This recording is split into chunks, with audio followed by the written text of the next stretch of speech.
Hello and welcome to my channel. Well, this is going to be kind of like my November update for just the channel, just to kind of let everybody know what's going on. If you see a lot of knives down here, what happens is I'll get an idea about something, I'm going to do a video on this, and I'll gather up a bunch of knives, and then I'll think that what I was going to do is lame, I'm in one of those states where I know I'm not going to produce perfect videos, but I don't want to just put a video up just to put a video up. So I want it to mean something, and sometimes I get an idea in my head about what I'm going to do, and then when I think about it and I start thinking, would that interest me if I was someone just searching around looking for knife content or something? And yeah, a lot of times I'm you're your own worst critic on a lot of stuff, and a lot of stuff doesn't make it because I just don't think you would like to hear it. I probably shouldn't care. I don't have a super huge following and everything, and most people that watch it, like any other channel, don't subscribe. So it really shouldn't make any difference. If I feel like doing something, I should put it up there. So with that being said, with all this stuff down here, all these knives down here have nothing to do with what I'm going to talk about right now. And what I'm going to talk about right now is the one shape, and I might be able to find some examples in here, but the one particular traditional knife pattern or shape that I find myself liking and using the most. You like all these different shapes right here, right? Sheep's foot, Warncliffe, clip point, tanto, drop point, spear point, hawkbill, dagger, recurve, Persian, and modified. Out of all of those, if you were to guess of those different types of blade shapes and stuff, I'm just going to try to pull this up here. We'll show them all. Maybe I'll have to adjust the camera. There we go. Warncliffe. My hand's in the way. Flag's in the way. Alright. Well, it's hard for me to have one favorite because I like traditional knives, and I like knives because there are varying shapes for varying uses, and whenever something is said to me like, pick one of these things, and if you can only have one, or what's your favorite, it's just like, what's your favorite color? To me, I don't look at it as like, oh, out of all the colors I find blue attractive or green. No, what I think of is, if I pick the color they're talking about, all these other colors don't exist, and I would have to have, if it's your favorite, then that's it. If you like blue, everything's going to be blue. If you pick green, everything's going to be green. Well, it's not your favorite color then, when it's the only color. And it seems like that's what my mind goes with on a lot of stuff. If you could only have one. But one way to figure it out and weed it out is, what do you tend to carry the most? What do you tend to use the most? What do you like the most? And that, for me, tends to be, I know this is not a super example of it, a Bowie knife, a clip point with a real clip to it. I mean, not like, there are some that are like, they call them clip points, but it's not, a Bowie knife, basically. And I know this is not really a Bowie knife because it's small and it's not really a fighting knife and everything, but you know what I mean. You know what I'm talking about with this shape. It's the same shape that's found in the Air Force survival knife, it's not really a Bowie knife, but it's shaped like one, and it has that whole thing, about it. And the main reason is because of this tip right here that you find. That's different from a drop point. I like a drop point and everything. That would be like my second favorite. But if you look at it, the tip starts getting wide quickly. Now, why do I like this little this pointy little tip right here? Because this can double as an awl when you want to start screws in wood. That's one thing. And then I just like the looks of it. To me, a clip point like this looks more aggressive, all right? And there's nothing wrong with a knife looking aggressive. It doesn't have to be aggressive, but, people like ugly-looking pit bulls. But, they may be ugly and everything, but they're tough, I know a lot of pit bull fans going to say, what do you mean you're ugly? Okay, all right, I have nothing against pit bulls. So yeah, that's my favorite. And an actual Bowie knife, let me start whipping them out here. And what I'm talking about, Bowie knife in particular, is like the V44 Marine Raider type of knife. That type of Bowie knife. I know it's not. I know this is further along in the Bowie knife evolution history and everything like that. But to me, this combines everything that I like about them. You got a big blade that can be like a small machete if you need it, You've got a nice point. This one actually could almost be used like an awl too. I don't know why. That's a big thing with me, but I just find that that's pretty useful to have a knife that when you pull it out is going to be able to do whatever you need it to do.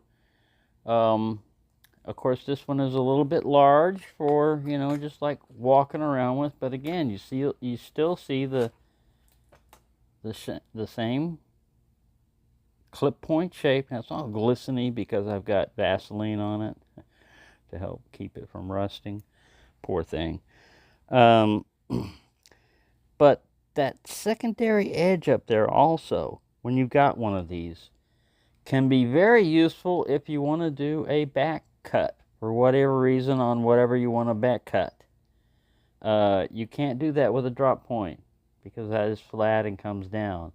You could do that with a dagger, but again, a dagger is limited because you do this on a dagger, which is useful when you want to put a lot of force right here.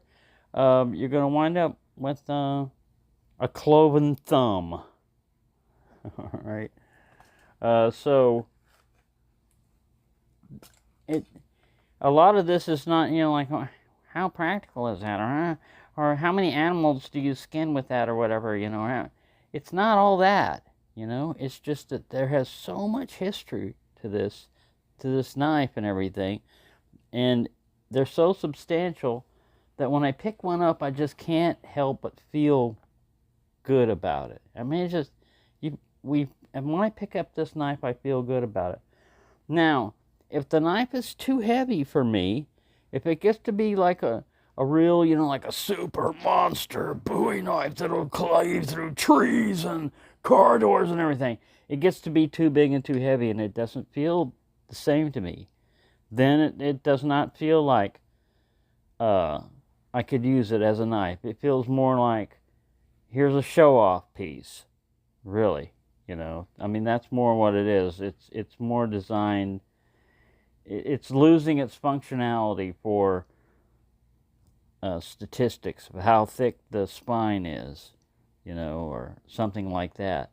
It's all in what you want your knife to do, And I personally, don't want to have to get a hip replacement from having to carry a 5-pound knife on my hip, But I might be exaggerating slightly, but I'm known to do that. All right, so, but what I'm not exaggerating about is my love for Bowie knives. Now, I like Tantos. I was in that phase there for a little while where I was really getting into Tantos again. But my issue with the Tanto knives on a lot of them is the blade is too obtuse. It's designed to be thicker behind the edge because it's designed to be a tough, durable, fighting against armor type of sword or something, or knife, penetrating armor.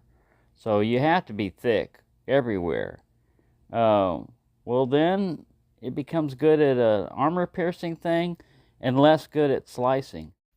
I had to interrupt myself on editing on this because I know Tanto swords can slice.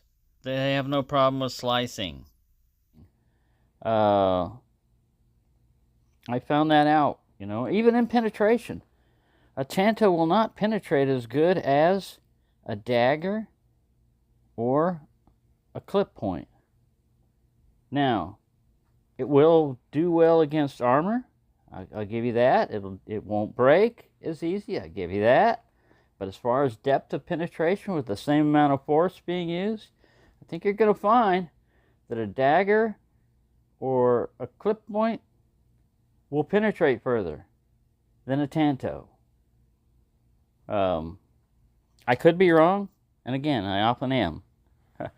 But that's what I found from the various material that I've attacked or has attacked me at the dump there. I've been attacked by chairs have jumped me,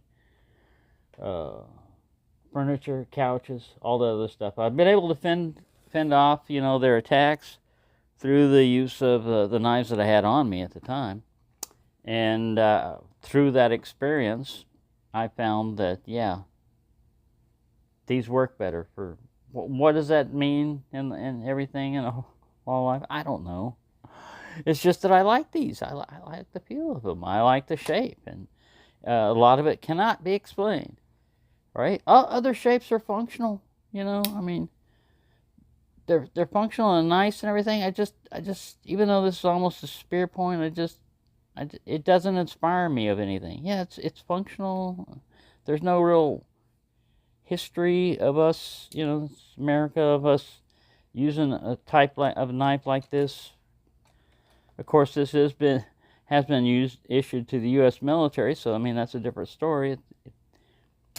It's going to change for that generation, but not when I was in. I mean, so everybody's experience is different. But for me, I always find a Bowie knife or a really good clip point shape. You almost get it with a Stockman. I mean, you get a clip point, but again, this clip point is not designed really for. It's not designed for fighting or anything. I mean, it's more of a function thing. Does a knife have to be designed for fighting? No, but I like when it looks like it could get into a fight if it wanted to. Again, that's that kind of like that bulldog look or whatever. You whip that out, and I know some people are gonna say, you shouldn't intimidate, people. You shouldn't scare people or whatever. Well, you're on the wrong channel for that because. If I pull out a knife and I'm not threatening you with it and just the looks of it scares you, we're probably not going to have a lot of conversations that are positive, is all I got to say. Because, man, people like that need therapy or something. Or maybe, maybe they were attacked by a knife that looked just like that. But it wasn't me. And I'm not doing that, so... take your medicine or go to your therapist or whoever, but don't take it out on me or my knife when they're not doing anything to you. And I say that because the Bowie knife has been stigmatized for so long, just like switchblades and everything else, that laws have been passed and everything to outlaw them because they're so dangerous.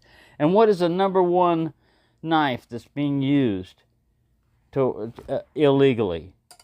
Kitchen knives.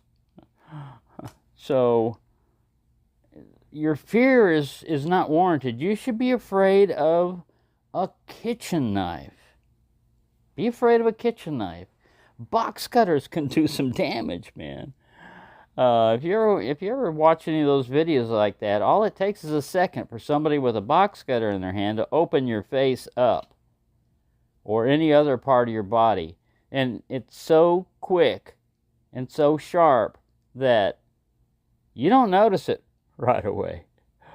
But yeah, it's not the length of a knife that makes it dangerous. It's not the shape of the knife that makes it dangerous. It's the person. Again, it's the person. It's not the object, it's the person. So, unless whatever law is trying to be passed addresses the person, then it's not going to do any good with whatever object you're going to try to ban. Make the act itself, which it is already. It's illegal for you to just, you're in an argument with somebody and it gets heated and you pull out a knife and you slice their face open. Well, guess what happens if they catch you? You're going to jail. And rightly so, because you're only allowed to use the amount of force that's being used against you unless it's like extenuating circumstances. Like if somebody punches you and you're 20 years old, it's a different story than if somebody punches you and you're 80 years old. You punch somebody when they're 80 years old and bones are going to break. I mean, so they shouldn't have to sit there and trade punches with you, Old people should be allowed to protect themselves. And as long as I'm around, I will. I'm going to protect myself. So, all I'm saying on this is Bowie knives are one of my favorite shapes. I don't care what they look like or how scary they look to other people. To me, I like them. I like their looks and everything. And it really is a tough call between, a drop point and a Bowie. And the thing is, as with all these other things, you don't have to be limited to 2 knives or 5 knives or one shape or whatever. As long as these things are available, you can use whatever you want, unless it is, against your particular laws. And you already know what I think about laws, but in your own interest, you should obey them, no matter what you think about them, because, you know how that goes. I'm sure people in England would love to carry 5-inch blades and stuff if they could, and without having to answer questions or, getting arrested and everything else. But their situation is different, They can't do that. Things that we take for granted here in America, in many cases, are not allowed in other places. So celebrate freedom while you can, because it is not guaranteed. Freedom is never guaranteed. It's always very, very difficult to win back when you lose it. It's very hard to get, and it's very hard to get back. I don't know why I'm getting on a rant about freedom with Bowie knives, but I mean, that's kind of what it is. It's freedom, here in Texas, where the Bowie knives really had their name and everything else. To think that for so long, you couldn't even own one, or you could own one, but you couldn't carry it anywhere. It was only on your property. I've owned Bowie knives. But anyways, there you go. That's kind of a long rant and everything, but that's what I think about Bowie knives. I love them. Thank you for watching, and have a nice day.